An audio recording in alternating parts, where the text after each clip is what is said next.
Hello, xin chào toàn thể các em. Hôm nay chúng ta tiếp tục với một cái video lắp ráp các cái loại tàu để trên biển để xây dựng một cái trạm hải đăng. Thế thì đầu tiên chúng ta sẽ đi lắp đặt một chiếc tàu lạ vét.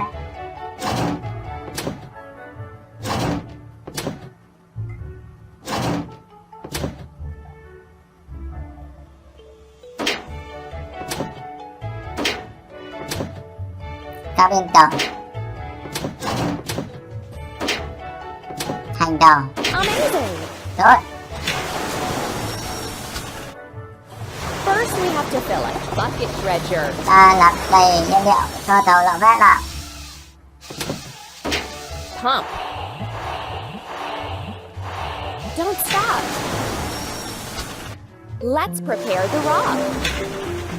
Nào, chúng ta đi nạo vét cái bề mặt của hòn đảo để chuẩn bị xây trạm hải đăng.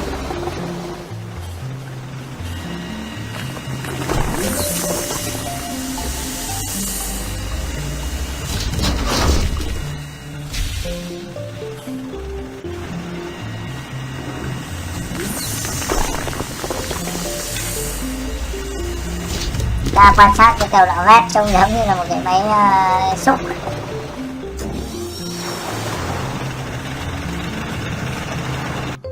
We need to wash bucket dredger. Chúng ta làm sạch tàu nạo vét nào.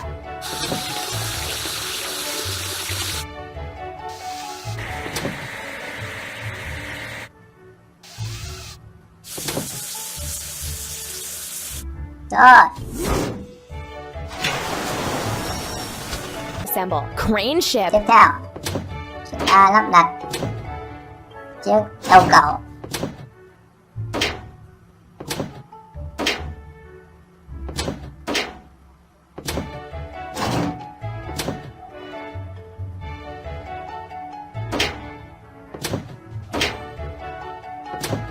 We did it. Filling crane ship. Ta lắp đầy nhiên liệu cho tàu cẩu. Pump. Amazing. Let's build the lighthouse space.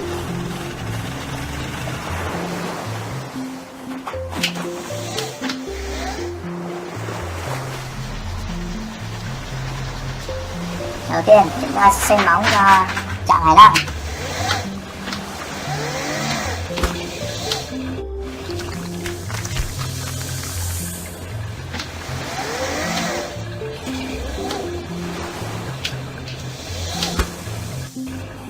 Tiếp theo ta đặt một chiếc cầu thang.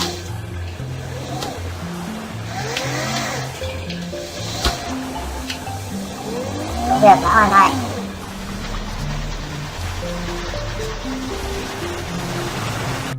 Now we need to wash it clean. Crane ship. Giờ là lúc chúng ta làm sạch tàu cẩu.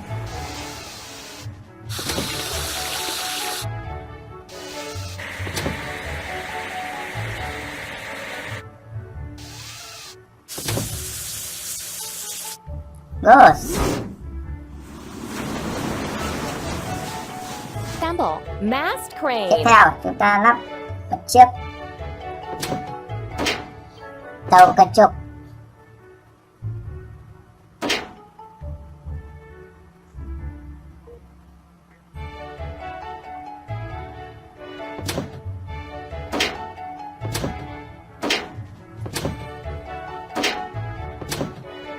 Don't stop.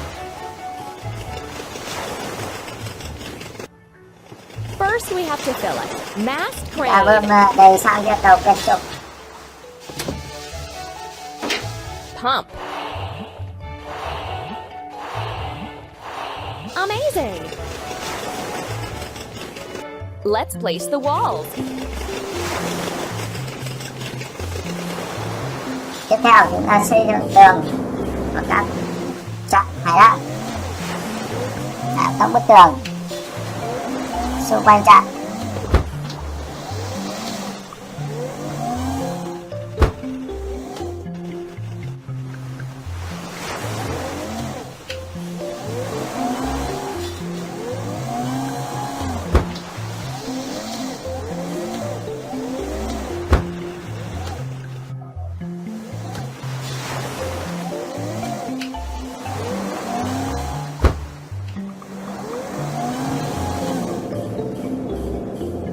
hoàn thành.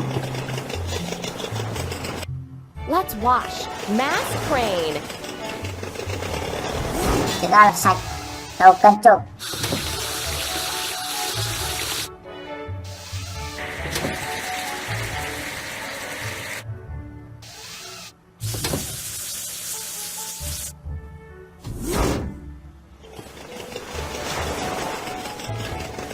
Container ship. Tiếp theo, chúng ta đi lắp một chiếc tàu container.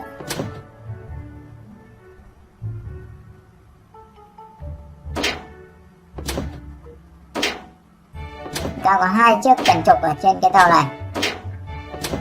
We did it.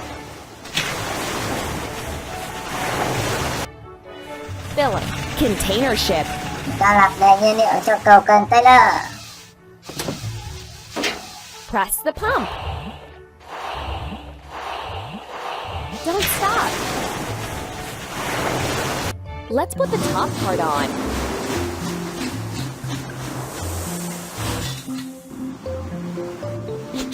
Ta tiếp tục xây dựng trạm Hải Đăng.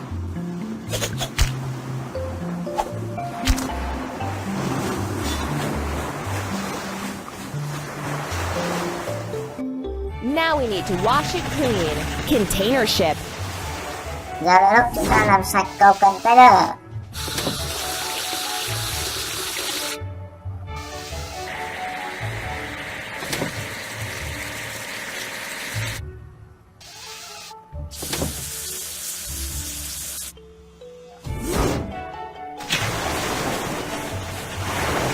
To assemble. Red barge.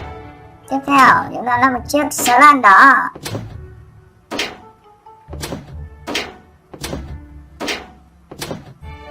We did it. First we have to fill it. Red barge.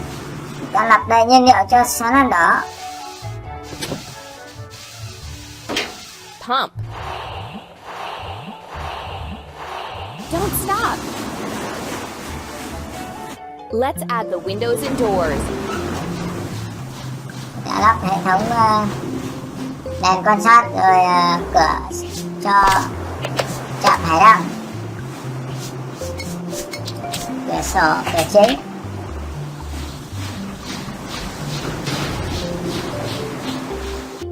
We need to wash. Red barge. Chúng ta làm sạch xà lan đỏ.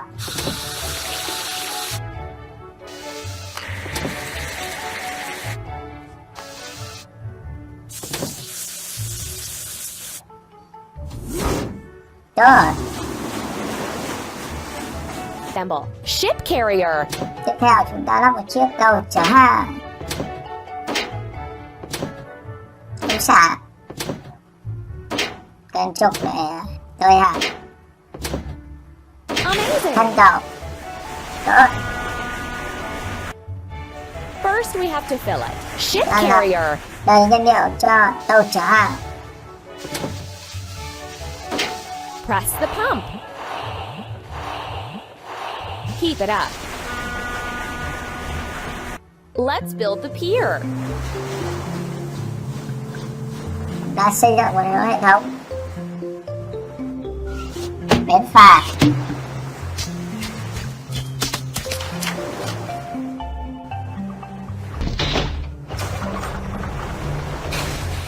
Như một chiếc tàu tuần tra.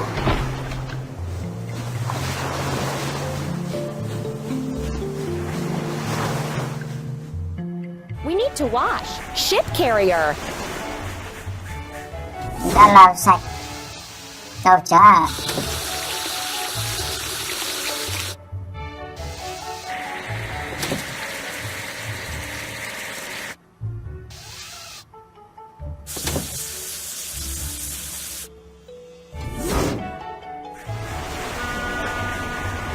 Assemble. Yellow barge. Tiếp theo chúng ta lắp một chiếc xà lan vàng.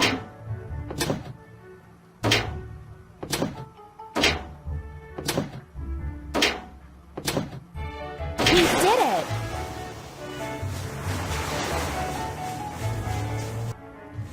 First we have to fill it.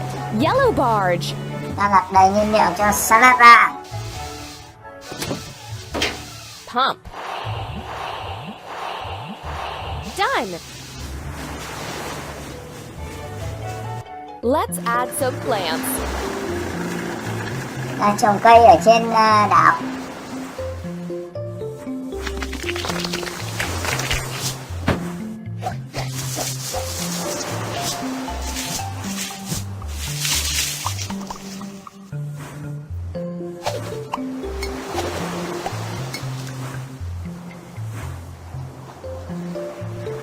Đúng rồi, công việc của chúng ta đã hoàn thành.